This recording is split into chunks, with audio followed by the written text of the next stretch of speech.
शुक्रवार को money laundering मामले में पॉलिटिकल कंसल्टेंट फर्म आईपैक के दफ्तर और उसके डायरेक्टर प्रतीक जैन के घर पर छापेमारी की।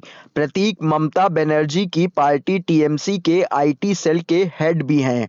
इस कार्रवाई के तहत पश्चिम बंगाल में 6 और दिल्ली में 4 ठिकानों पर ईडी की टीम ने तलाशी ली।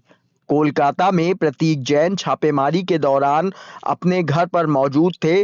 कार्रवाई सुबह 6 बजे शुरू हुई थी और करीब 11:30 बजे मामला और तूल पकड़ गया।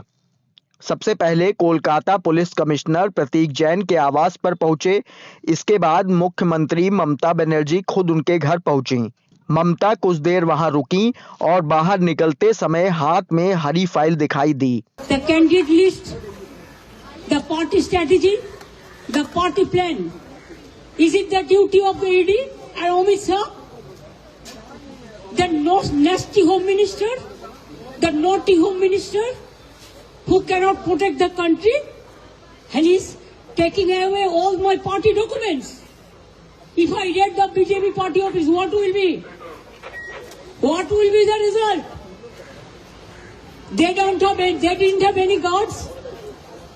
One side the SIR case, they are deleting all the names of the Bengal people. More than 2 crore people, 1.5 crore people are being called, 54 lakhs are being deleted without any asking their details. They are using WhatsApp only. And because of election, they are collecting all my information of my party. देखो मैंने सब लेके आया because I rang up Pratik because he is the in charge of my party. So my hard disk, see, phone, hard disk, all they are collecting and they have already attacked my IT office also in sector 5. I am going there also. इसके बाद वे IUPAC के office भी गईं। ममता ने कहा कि गृह मंत्री उनकी पार्टी के दस्तावेज उठा रहे हैं। ईडी ने बताया कि यह कार्रवाई पूरी तरह सबूतों के आधार पर की जा रही है और इसका किसी राजनीतिक दल या चुनाव से कोई संबंध नहीं है। मामला अवैध कोयला तस्करी और मनी लॉन्ड्रिंग से जुड़ा है। जांच में कैश जनरेशन और हवाला ट्रांसफर के मामले शामिल हैं। वहीं कुछ संवैधानिक पदों पर बैठे लोगों ने 2 ठिकानों पर दस्तावेज छीने, जिस पर ईडी ने आपत्ति जताई है। ममता बनर्जी ने इस कार्रवाई को घटिया और शरारती बताया और कहा कि गृह मंत्री देश की सुरक्षा नहीं कर पा रहे, बल्कि उनकी पार्टी के दस्तावेज उठवाए जा रहे हैं।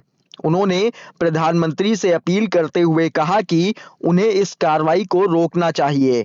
वहीं भाजपा ने ममता पर ईडी की कार्रवाई में दखल देने का आरोप लगाया। बीजेपी नेता शुवेंदु अधिकारी ने कहा कि ईडी डिटेल्स दे सकती है, लेकिन ममता की हरकत जांच में बाधा डालने वाली थी। इस पूरे घटनाक्रम के बाद मामला अब कलकत्ता हाईकोर्ट पहुंच गया है और जस्टिस सुव्रा घोष की बेंच के समक्ष सुनवाई शुक्रवार को होगी। चुनाव का स्ट्रैटेजी पूरा छीन के लिया, एक क्राइम है। अगर आप हमारे साथ लड़ने नहीं सकते हैं तो अब क्यों हम बंगाल में आते हैं? आप हिम्मत से काम लो, आप लोकतंत्र पुलिस प्रोसेस में जीतो। आप एजेंसी लगा के हमारा पेपर लूट करते हैं, करते लूट बोलते झूठ। हमारा पेपर लूट करते हैं, हमारा स्ट्रैटेजी लूट करते हैं, हमारा डेटा लूट करते हैं, हमारा वोटर लूट करते हैं, हमारा बंगाल को लूट करते हैं, हमारा भाषा को लूट करते हैं। क्या है आप लोगों के लिए भविष्य?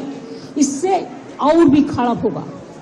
जितना भी सीट आपको मिलना चाहिए था, इससे तो अब 0 में आ जाएगा। I am sorry mister Amit Shah and mister prime minister, please control your home minister.